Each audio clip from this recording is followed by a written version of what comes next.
बात करते एक और अहम खबर की। जमात उद दावा का मुखिया हाफिज सईद दिल्ली पर हमले की योजना बना रहा है। खुफिया विभाग ने इस संबंध में दिल्ली पुलिस को खत लिखा है। दिल्ली पुलिस के सूत्रों के मुताबिक खुफिया विभाग का एक खत कल दिल्ली पुलिस को मिला भी है और इसमें साफ चेतावनी दी गई है कि दिल्ली पर हाफिज सईद हमले की योजना बना रहा है। खुफिया विभाग को इस बारे में कई अहम जानकारियां मिली हैं। इस धमकी के बाद दिल्ली में हाई अलर्ट घोषित कर दिया गया है। 15 अगस्त से ठीक पहले मुंबई में 26/11 को हुए आतंकवादी हमले के मास्टरमाइंड और भारत के लिए मोस्ट वांटेड हाफिज मोहम्मद सईद ने एक बार फिर भारत के खिलाफ जहर उगला है।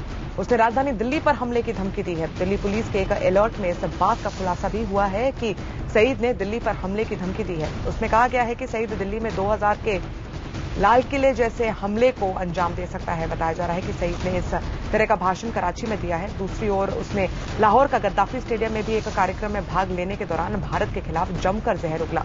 कुख्यात आतंकी हाफिज सईद भारत का मोस्ट वांटेड आतंकवादी है जो कि पाकिस्तान में खुलेआम घूमता है।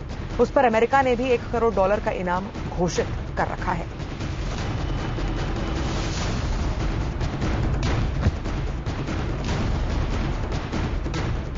तो हाफिज सईद की धमकी के बाद दिल्ली में हाई अलर्ट घोषित कर दिया गया है। चप्पे चप्पे पर सुरक्षा इंतजाम पुख्ता कर दिए गए हैं।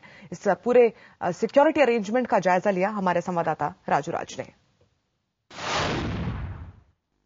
देश की राजधानी आतंकियों के निशाने पर है। पाकिस्तान में बैठे हाफिज सईद के बयान के मुताबिक लश्कर तोयबा कभी भी राजधानी दिल्ली में हमला कर सकता है, जिसके बाद खुफिया एजेंसियों ने दिल्ली पुलिस को अलर्ट किया गया और दिल्ली की सुरक्षा बढ़ा दी गई है। बताया जा रहा है कि दिल्ली को हाई अलर्ट घोषित किया गया है और चप्पे चप्पे पर सुरक्षा बलों को तैनात किया गया। चूंकि 15 अगस्त नजदीक है, लिहाजा जगह जगह पर जितनी भी हाई राइज बिल्डिंग है वो भीड़ भाड़ वाले इलाके हैं, वहां पर सुरक्षा बढ़ा दी गई है। जवानों की संख्या बढ़ा दी गई है और कोशिश की जा रही है कि हर एक आने जाने वाले की गहनता से तलाशी ली जा सके ताकि आने वाले खतरे से बचा जा सके।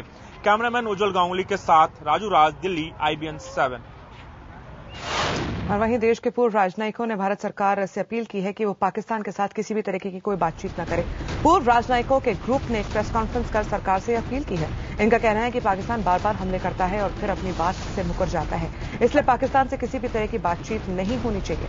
अपील करने वाले राजनयिकों में पूर्व गृह सचिव अनिल वाजपेयी, पूर्व राजदूत सतीश चंद्रा, पूर्व IB डायरेक्टर अजीत डोभाल और एयर चीफ मार्शल के कृष्णस्वामी और जनरल शंकर रॉय चौधरी जैसे बड़े नाम शामिल हैं। हम आपको बता दें कि LOC पर पाकिस्तानी सेना के जांच के 5 भारतीय जवानों की हत्या करने के बाद अगले महीने अमेरिका में होने जा रही दोनों देशों के प्रधानमंत्रियों की बैठक पर संशय के बादल अब मंडराने लगे हैं। विदेश मंत्री सलमान खुर्शीद ने भी साफ कर दिया है कि फिलहाल इस पर बात करने के लिए सही समय नहीं है।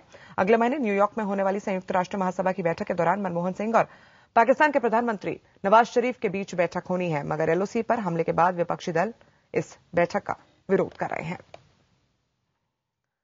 आपको बता दें कि एक अहम बैठक हुई थी और ये तमाम पूर्व राजनयिकों ने भारत सरकार से अपील की है कि पाकिस्तान से किसी तरीके की कोई बातचीत नहीं होनी चाहिए और पाकिस्तान को मुंह तोड़ जवाब देना ही होगा। तो इस बैठक के बाद एक प्रेस कॉन्फ्रेंस कर इस बात का ऐलान किया गया। पाकिस्तान के साथ संपर्क रखें, उसके लिए हमारे राजदूत हैं, विशेष दूत हैं जो प्रधानमंत्री के स्तर पर काम करते हैं। इसके खिलाफ व्यापार और दूसरे विषयों संपर्क के लिए या लोगों को आने जाने के लिए इसके लिए बातचीत करने के कई साधन हैं।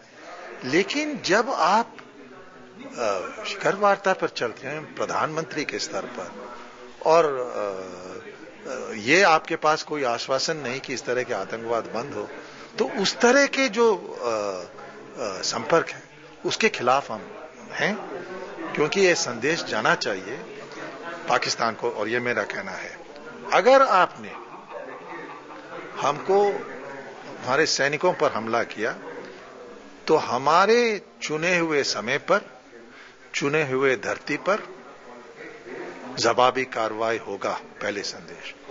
दूसरी बात यह है, अगर आप सोचते हैं कि सिर्फ आप हमारे धरती पर